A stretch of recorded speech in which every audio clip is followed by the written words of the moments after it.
সুপ্রিয় শিক্ষার্থী বন্ধুরা, জিরো টু হিরো ইউটিউব চ্যানেলে আপনাদের সবাইকে স্বাগত। আজকে আমি দেখাবো কিভাবে দুই লাইনের প্যারালাল সার্কিটের তুল্যরোধ বের করা যায়।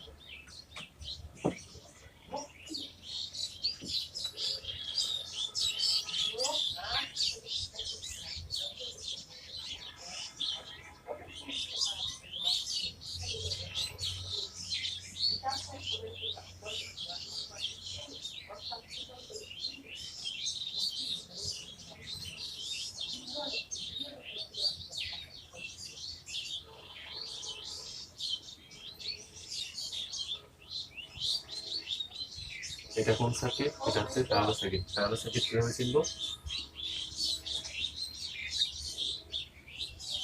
কারেন্ট যাওয়ার যদি একাধিক রাস্তা থাকে তাহলে তাকে প্যারালাল সার্কিট বলে। আমরা জানি ভোল্টেজ থেকে কারেন্ট বের হয়।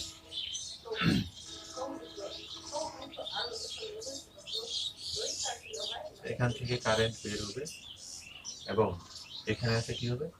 একটা রাস্তা হবে। কারেন্ট যাওয়ার যদি একটা রাস্তা থাকে তাহলে সেটা সিরিজ, আর কারেন্ট যাওয়ার যদি একের অধিক দুইটা বা তিনটা রাস্তা থাকে তাহলে সেটাকে বলবো আমরা কি? Parallel circuit. ঠিক আছে? এই ধরনের যদি সার্কিট দেওয়া থাকে এবং এই সার্কিটে যদি তুল্যরোধ বের করতে বলে তাহলে কিভাবে তোমরা দুই লাইনে এই সার্কিটের তুল্যরোধ বের করবা সেই সিস্টেমটা আজকে আমি তোমাদের দেখাবো। শুরুতে লিখবা গ নাম্বার সমাধান, ডান পাশে লিখবা এখানে R1 equal 5 ohm, R2 equal 10 ohm, R3 equal 15 ohm, RT और REQ इक्वल व्हाट? RT যা REQ তা। RT অর্থাৎ মোট রোধ বা টোটাল রোধ, REQ অর্থাৎ তুল্য রোধ বা ইকুইভ্যালেন্ট রেজিস্ট্যান্স যেটাকে বলে।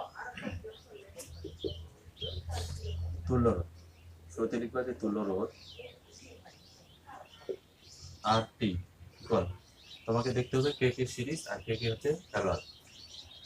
যেমন এখান থেকে যদি আমরা বের হই, ব্যাটারির বড় যেটা পা থাকে সেখান থেকে যদি আমরা বের হই দেখবো যে কি সাধারণত আমরা জানি কি ব্যাটারির যে বড় পা থাকে সেখান থেকে কারেন্টটা কি হয়? বের হয়। এভাবে কারেন্টটা বের হবে, বের হওয়ার পর এখানে দেখবো কি একটাই রাস্তা। এভাবে যদি একটা রাস্তা থাকে তাহলে সেটা হচ্ছে কি সিরিজ। তাহলে এখানে R1 অর্থাৎ কি 5 ওহম যেটা দেওয়া আছে সেটা হচ্ছে কি সিরিজ। সিরিজ থাকলে সেটা সরাসরি যোগ করে দিব প্লাস। এরপরে 5 ওহম পার করার পরে এই পয়েন্টে যদি আমরা আসি তাহলে দেখবো কি দুইটা রোধ, একটা হচ্ছে কি R2 আর একটা হচ্ছে R3। তাহলে R2 হচ্ছে কি 10 ওহম আর R3 হচ্ছে কি 15 ওহম। তাহলে R2 এবং R3 কিসে আছে? প্যারালালে। প্যারালাল চিহ্নের উপায় কি? কারেন্ট চলাচলের যদি দুইটা বা তিনটা রাস্তা থাকে তাহলে তাকে আমরা কি বলবো? Parallel circuit. তাহলে R2 এবং R3 হচ্ছে কি প্যারালাল সার্কিট।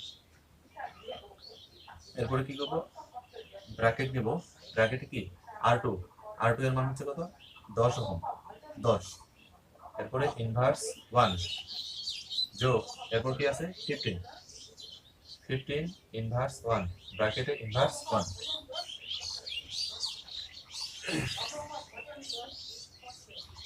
ক্যালকুলেটরে তোমাদের দেওয়া আছে সব। 5 plus bracket open 10 inverse plus 15 inverse bracket close inverse equal 11 ohm. এই সার্কিটের তুল্য রোধ বা ইকুইভ্যালেন্ট রেজিস্ট্যান্স বা মোট রোধ হচ্ছে 11 ওহম। এভাবেই তোমরা দুই লাইনের মাধ্যমে একটা সম্পূর্ণ প্যারালাল বা সিরিজ সার্কিটের তুল্য রোধ বের করতে পারবে।